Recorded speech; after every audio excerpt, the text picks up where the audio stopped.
34వ కీర్తన చదువుకుందాం. నేనెల్లప్పుడూ యెహోవాను సన్నుతించెదను.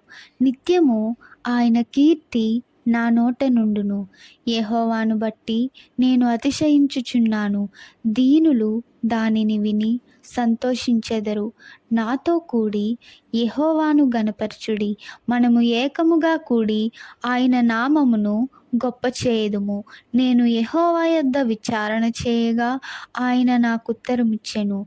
నాకు కలిగిన భయములన్నిటిలో నుండి ఆయన నన్ను తప్పించెను. వారు ఆయన తట్టు చూడగా వారికి వెలుగు కలిగెను. వారి ముఖములెన్నడును లజ్జింపకపోవును. ఈ దీనుడు మొర్రపెట్టగా యెహోవా ఆలకించెను. అతని శ్రమలన్నిటిలో నుండి అతన్ని రక్షించెను.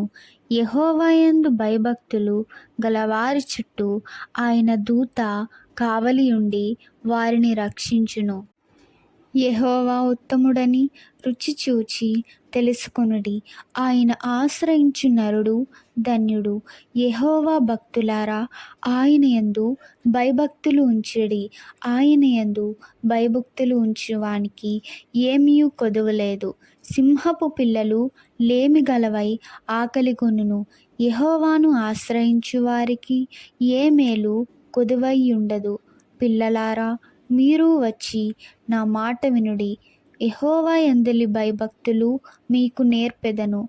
బ్రతుకగోరువాడెవడైనా నున్నాడా? మేలు నొందుచు అనేక దినములు బ్రతుకగోరువాడెవడైనా నున్నాడా? చెడ్డ మాటలు పలుకకుండా నీ నాలుకను, కపటమైన మాటలు పలుకకుండా నీ పెదవులను కాచుకొనుము. కీడు చేయుట మాని మేలు చేయుము. సమాధానము వెదకి దాని వెంటాడుము. యెహోవా దృష్టి నీతిమంతుల మీదనున్నది.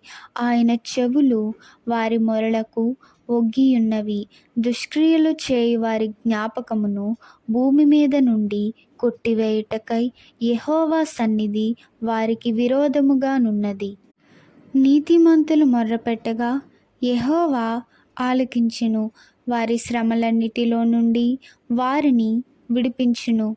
విరిగిన హృదయము గలవారికి యెహోవా ఆసన్నుడు. నలిగిన మనస్సు గలవారిని ఆయన రక్షించును. నీతిమంతునికి కలుగు ఆపదలు అనేకములు. వాటన్నిటిలో నుండి యెహోవా వానిని విడిపించును. ఆయన వాని ఎముకలన్నిటినీ కాపాడును. వాటిలో ఒక్కటైనను విరిగిపోదు. చెడుతనము భక్తిహీనులను సంహరించును. నీతిమంతుని ద్వేషించువారు అపరాధులుగా ఎంచబడుదురు. యెహోవా తన సేవకుల ప్రాణమును విమోచించును. ఆయన శరణుజొచ్చిన వారిలో ఎవరునూ అపరాధులుగా ఎంచబడరు. ఆమేన్.